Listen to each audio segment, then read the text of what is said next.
आज हम लघुत्तम समापवर्त निकालना जानेंगे, एलसीएम, जिसको लस कहते हैं। हम 3 विधि से निकालना सीखेंगे, भाग विधि, गुणनखंड विधि और गुणज विधि। अक्सर लोग क्या है कि एक ही विधि से लोग सीख लेता है, लेकिन आज हम तीनों विधि से निकालना सीखेंगे।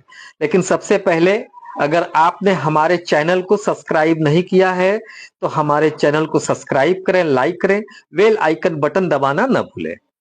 चलिए हम देखते हैं लघुत्तम समापवर्त। लघुत्तम मतलब सबसे छोटा, मिनिमम। पहले हम भाग विधि से लगाते हैं। देखिए 9 और 12 का लसाअ निकालना है हमको। हम पहले ऐसे करेंगे, 9 और 12 को यहां लिख लेंगे। हम पहले सबसे छोटे इकाई 2 से काटे, तो 2 से 9 नहीं कटेगा, हम इसको यहां लिख लेंगे। 12 कटा 6 बार, फिर 2 से 9 नहीं कटा, ये 3 बार।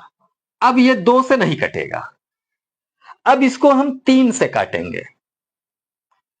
3 त्रिका 9, 3 एकम्मा 3, एक बार और जाएगा।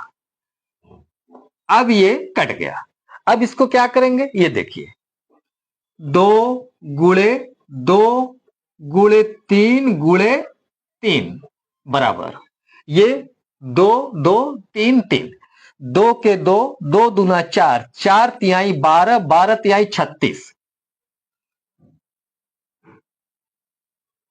ये क्या हो गया, आंसर हमारा 36 हमारा उत्तर हो गया, आंसर। अब देखिए दूसरा है गुणनखंड विधि। अब हम गुणनखंड विधि से लसाअ निकालना सीखेंगे। देखिए हमें निकालना किसका है, 9 और 12 का।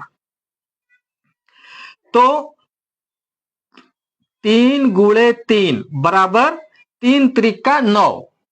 हम इसका गुणनखंड करेंगे 9 और 12 का। अब 12 का है 4 गुणे 3 बराबर 12 हो गया। अब इसमें हम देखेंगे कॉमन क्या है। कॉमन क्या है, ये 3 जो है ये कॉमन है, 3 कॉमन है। हम इसको 3 को यहां ले लेंगे, लेकिन हम दोनों 3 नहीं लेंगे, हम एक 3 लेंगे।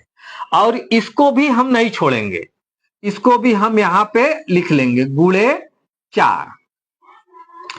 3 के 3, 3 त्रिका 9, 9 चौका 36। देखिए यहां भी आंसर आ गया 36। अब हम तीसरी विधि, गुणज विधि। गुणज मतलब गुणा करना।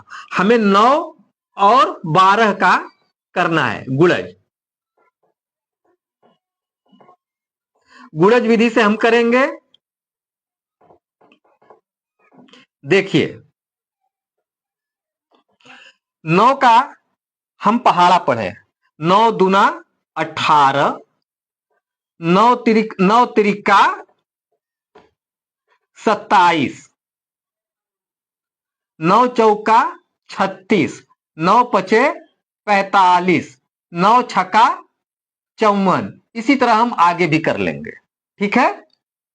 अब 12 का देखते हैं। 12 दूना 24, 12 तिहाई 36, 12 चौका 48, 12 पंचे 60, 12 छक 72। ठीक। अब इसमें हमें देखना है, 9 से 18 कट जा रहा है, लेकिन 9 से 12 नहीं कटेगा। 9 से 27 कट जाएगा। अब हमें देखना है जो दोनों में कॉमन हो। अब 9 से 36 भी कट जाएगा और 12 से भी 36 कट जाएगा, तो हम इसको ले लेंगे। अब ये कॉमन है, ये सबसे पहले जो कॉमन होता है वही हमारा आंसर होता है। अब इसके बाद अगर कोई संख्या कॉमन भी होती है तो हम उसको नहीं लेंगे। तो ये क्या हो गया, 36। 36 ये हमारा आंसर हो गया। अब आपने देखा हम तीनों विधि से कितनी आसान ढंग से लसाअ निकाले हैं। ये हर प्रतियोगी परीक्षाओं में आती है।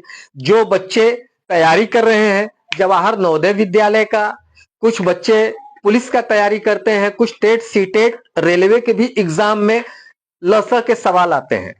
अगर आप इसको बढ़िया से सीख लेंगे तो कहीं भी आप भूलेंगे नहीं। इतनी आसान विधि से बताया गया है, आप इसको सीख करके कहीं भी आसानी से हल कर पाएंगे। अब आगे हम फिर मिलेंगे अगली वीडियो में। धन्यवाद।